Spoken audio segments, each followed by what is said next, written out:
Hi YouTube, this is Loyal to Law once again, and in this video I'm going to show you the fundamental basics that I know about Arnis, Cali, or Escrima.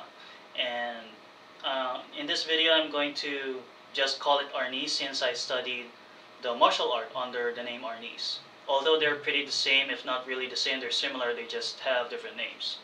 So the differences might be a little, so yeah. I made this video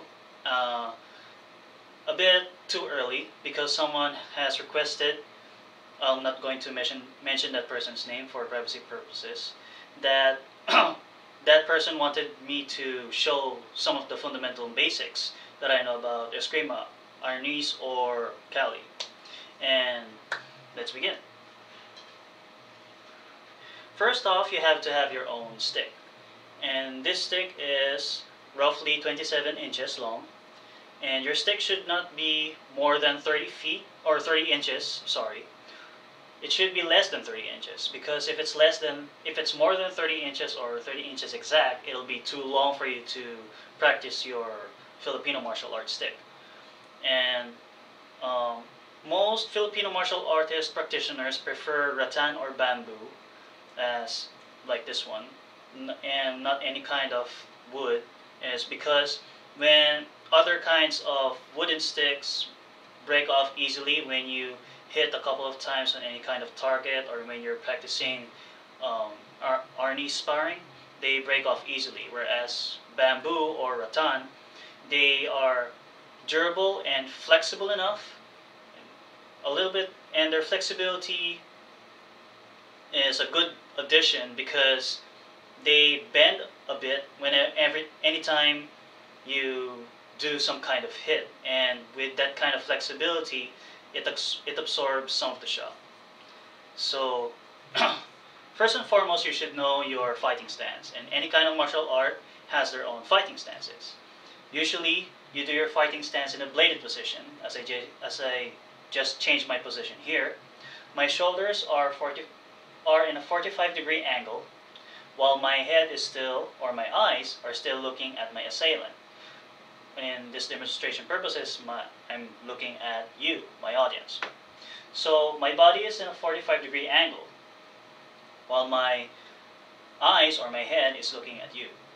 And this is what some of the people call a bladed position. And the reason why it's called a bladed position is because you are in a position where you look like a blade. And the reason why your position looks like a blade is because so that you can easily block or evade some of the hits that your opponent will do on you. So after doing this kind of position, in a bladed position, apologize that it's only the upper body, you should, if you're a right-hander, you should place your right hand in front, and you should also hold your stick in front. And that's the Arnis way that I learned as I back up here. And if you're a left-hander, vice versa, just change position. But because I'm a right-hander, I'm just going to demonstrate it using my right hand. And notice that I have my left hand here in the middle of my body, in the middle of my chest and near my stick. And the reason why you have to have your open hand, your non-holding hand here in front of you, is so that you can have your own defense as well. And as I show here in side view, like so. Notice that my hand, or my whole arm, my whole left arm, covers my midsection, covers this section as well, and is also near my head and near my stick.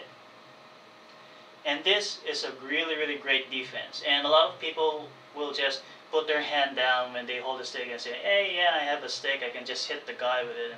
No. The proper way to fight is to have a fighting stance. And if you don't have a fighting stance, that means you're either neglecting your offense, or you're either neglecting your defense, or you're just too lazy to make a stance or whatever. So first and foremost, have your fighting stance correct. So you can see here, my lead hand, which is my right arm, isn't fully extended. It has its elbow bent, and there's a reason for that. If you have your lead hand fully extended with the stick, you're just giving your other hand to your opponent, as my sensei would say. And you cannot also recoil whenever you try to hit. So if you hit like this, you're going to have a heavy tension in your elbow, and you don't want that. Once you're in a fighting stance like this, like so, the way to hit your opponent or any kind of training dummy or heavy bag is to use your wrist. You're not using your arm, and not using your shoulder, and you're not using your whole body when you're hitting. A lot of people, when they hold a stick, they try to hit you with, and that's very telegraphic. If I do this kind of motion, you can do a whole lot of things. You can either block that motion or just run away from the stick or from the hit, because it was so telegraphic, you saw it from a mile away, literally, that you can evade the attack. Whereas if you have your stick in front of you like here, and you're just using your wrist, see how fast that is? It's almost to none on telegraphing your attack to your opponent, which is why that's very essential. And as I close up here, you use your wrist like so, like this. You twitch it like that.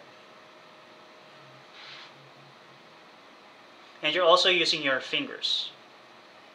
So as I close my hands here, slowly,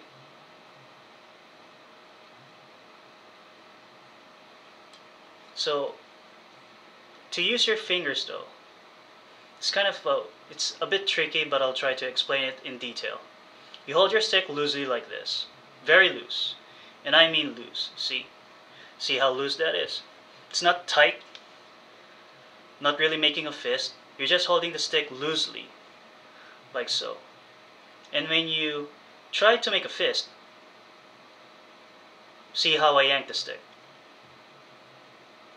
Now if you're going to do it in reverse, and you use your wrist, the stick goes on to the direction where you want to hit your opponent. See? If you just use your fingers. If you add your wrist, it gives more reach. Now, a very, very stern warning here. When you're trying to do that kind of technique, you should first do some warm-ups on your wrist, which I'm going to put on this side. Yeah, on this side. You should do warm-ups and stretches first on your wrist and also your forearms. Basically your whole arm, because you're using the stick and you're using most of your arm muscles in doing Filipino martial arts. So yeah, you should warm up your wrist and also do stretching exercises so that you're not going to get injured when using a stick, especially when you're using the stick or any kind of weapon that you can hold. Any kind of weapon in the martial arts that you can hold. You should always stretch and warm up your arm muscles and your hand muscles before practicing those. And also, as you can see here, I'm not holding the end of the stick because it doesn't give me the motion if I flick my fingers here. It's just giving me a limited motion as I slow it down. Whereas if I give some at least an inch or a few centimeters of space, I can reach fully to my opponent.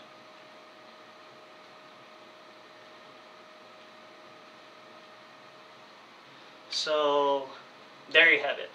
And this is also tied to my circles video, and anything that I said about the circles video can be also applied with the Arnis practice. So thank you once again, and I hope that this video has helped to you, audience, and also to that person who requested this video. Thank you, God bless you, and practice safe always.